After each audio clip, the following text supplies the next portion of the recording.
فضیلت الشیخ مفتی اکرام اللہ واحدی فاضل جامعہ اسلامیہ مدینہ۔ السلام علیکم ورحمۃ اللہ وبرکاتہ۔ بسم اللہ والصلاۃ والسلام علی رسول اللہ، اما بعد۔ ریاض الصالحین کا باب نمبر 13، باب فی بیان کثرت طرق الخیر، اس کی آج حدیث نمبر ہماری 11 ہے اور کتاب سے 127 نمبر حدیث ہے۔ عنہ عن النبی صلی اللہ علیہ وسلم، یعنی سیدنا ابو ہریرہ پچھلی حدیث کے ہی راوی جو ہیں، نبی علیہ الصلوۃ والسلام سے بیان کرتے ہیں، قالا کہتے ہیں کہ نبی علیہ الصلوۃ والسلام نے فرمایا، لقد رأیت رجلا، کہ میں نے ایک آدمی کو دیکھا، ایک شخص کو دیکھا، یتقلب فی الجنۃ، جو جنت میں چل پھر رہا تھا، فی شجرۃ قطعها من ظہر الطریق، جس نے ایک درخت کو کاٹا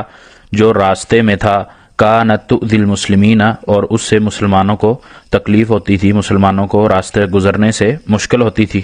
رواہ مسلم، یہ صحیح مسلم کی حدیث ہے۔ وہ فی روایت، اور ایک دوسری روایت میں ہے، مر رجل، کہ ایک آدمی گزرا، بغصن شجرۃ علی ظہر طریق، اور راستے میں اس کو ایک درخت کی ٹہنی تکلیف دیتی تھی، فقالا، اس نے کہا، واللہ، کہ اللہ کی قسم، لأنحین ھذا علی المسلمین لا یؤذیہم، کہ اس کو میں دور کر دوں گا، یعنی اس ٹہنی کو، جو درخت کا حصہ تھا وہ، اس کو میں دور کر دوں گا، کیونکہ یہ مسلمانوں کے راستے میں ہے، ان کو تکلیف دیتی ہے۔ فادخل الجنہ، پس اسے اس کے اس عمل کی وجہ سے جنت میں داخل کر دیا گیا۔ وفی روایت لہما، اور اسی طرح ان دونوں روایتوں میں ایک اور روایت بھی ہے، بینما رجل یمشی بطریق، کہ ایک آدمی ایک وقت راستے میں چل رہا تھا، وجد غصن شوک علی الطریق، تو اس نے ایک کانٹے دار ٹہنی دیکھی، فاخرہ، تو اس نے اس کو وہاں سے ہٹا دیا، فشکر اللہ لہ، اللہ کو اس کا یہ عمل پسند آیا، اس کے عمل قدر فرمائی، فغفر لہ، اور اس کو بخش دیا۔ نبی علیہ الصلوۃ والسلام کی اس حدیث میں ہمیں جہاں راستے کو صاف کرنے کا حکم دیا جا رہا ہے، وہ راستہ جہاں سے مسلمانوں کی گزر بسر گزرنا ہو، مسلمان وہاں سے گزرتے ہوں،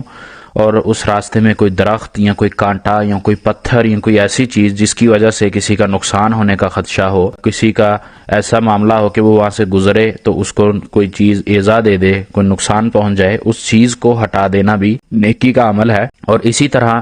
مسلمانوں کے راستے بند کرنا یہ بھی درست نہیں ہے۔ اس حدیث سے ہمیں یہ بھی درس ملتا ہے کہ اگر کوئی درخت یا کانٹا یا کوئی ٹہنی یا کوئی پتھر یا کوئی اور چیز جو راستہ بند کرتی ہو، اس کو ہٹانے کا اتنا بڑا اجر ہے کہ اللہ تعالیٰ اس کے اس عمل کے بدلے اس کو بخش رہا ہے، ایک جگہ اس کو جنت میں داخل کیا جا رہا ہے۔ اور اسی طرح ایک آدمی کو نبی صلی اللہ علیہ وسلم فرماتے ہیں کہ آدمی کو جنت میں دیکھا گیا کہ وہ درخت کو کاٹتا ہے، ایسے درخت کو جو مسلمانوں کے راستے کو بند کر رہا تھا، مسلمانوں کو گزرنے سے تکلیف دیتا تھا، اس کو کاٹنے کی وجہ سے اس کو جنت ملی۔ تو کیا ہے کہ ہم اگر کسی پر راستہ بند کریں تو ہمیں یہ حکم نہیں نظر آتا کہ ہم راستہ کھولیں، دوسروں کے لیے وسعت اختیار کریں اور آسانی پیدا کریں، چاہے کہ آج کل ہمارے ہاں عام معاشرے میں یہ پایا جاتا ہے کہ ہم شادی بیاہ ہو یا کوئی اور تقریب ہو یا کوئی اور معاملہ ہو کہ ہم راستہ بند کر لیتے ہیں، اور اسی ضمن میں یہ چیز بھی آتی ہے کہ مین شاہراہوں کو بند کر لینا کسی بھی مسئلے میں، کسی بھی چیز میں، یا حکومت سے کوئی چیز بات منوانے میں،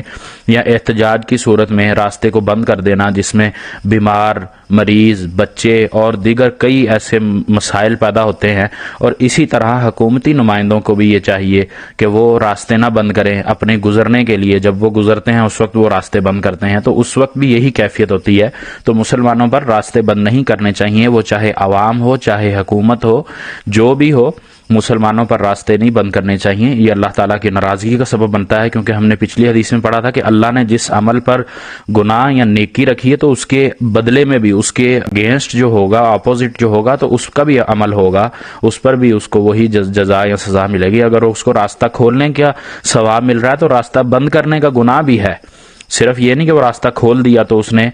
نیکی کما لی، اگر وہ راستہ بند کرتا ہے تو اس کو کوئی ایسا پرابلم نہیں۔ جب راستہ بند کرے گا تو یہ بھی اللہ کو ناراض کرنے والی بات ہے، اللہ کو غصے کی دعوت ہے، اور یہ اخلاقی طور پر بھی ہمارا فریضہ ہے کہ ہم اپنے لیے بھی آسانی کو پسند کریں، اور آسانی، اس میں کوئی شک نہیں کہ انسان اپنے لیے آسانی کو پسند کرتا ہے اور وہ چاہتا ہے کہ میرے لیے دوسرا آسانی کرے، مجھے کوئی مشکل پیش نہ آئے۔ تو کیا وجہ ہے کہ ہم جو آسانی اپنے لیے پسند کرتے ہیں وہ کسی دوسرے کے لیے مہیا کرنے سے ہم کیوں کتراتے چاہتے ہیں اس آسانی کو ہمیں دوسرے کے لیے بھی مہیا کرنا چاہیے۔ یہ ہمارا اخلاقی تقاضا ہے اور یہ ہمیں اچھے اخلاق کا ثبوت دیتا ہے کہ ہم اگر اس طرح کی حرکت کریں، دوسروں پر راستہ بند رکھیں یا دوسروں کا راستہ کھولیں تو اچھے اخلاق کی علامت ہے، اور راستہ بند کریں تو یہ برے اخلاق کی علامت ہے۔ تو یہ ہمیں اپنے اخلاق کو بھی بہتر کرنے کی دعوت دیتا ہے اور اصلاح معاشرہ کی بھی اس میں دعوت ہے، اور پھر اللہ کے نبی علیہ الصلوۃ والسلام کی اس حدیث سے ہمیں نیکی کرنے کا بھی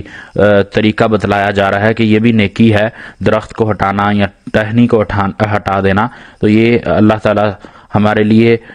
آسانی پیدا کرتا ہے جب ہم اللہ کی مخلوق کے لیے آسانیاں پیدا کرتے ہیں، یہ اللہ کا نظام ہے۔ تو اسی طرح کسی چیز کو ایذا نہیں دینی چاہیے، کسی انسان کو، مسلمان کو ہمیں ایذا نہیں دینی چاہیے، وہ چاہے رستے پر ہو یا کسی اور جگہ پر ہو۔ اللہ تعالیٰ سے دعا ہے کہ اللہ تعالیٰ ہمارے لیے آسانیاں پیدا کرے اور ہمارے معاشرے کو بھی اچھا کرے اور ہمیں بھی اچھا کرے۔ وما توفیقی الا باللہ، علیہ توکلت و الیہ انیب۔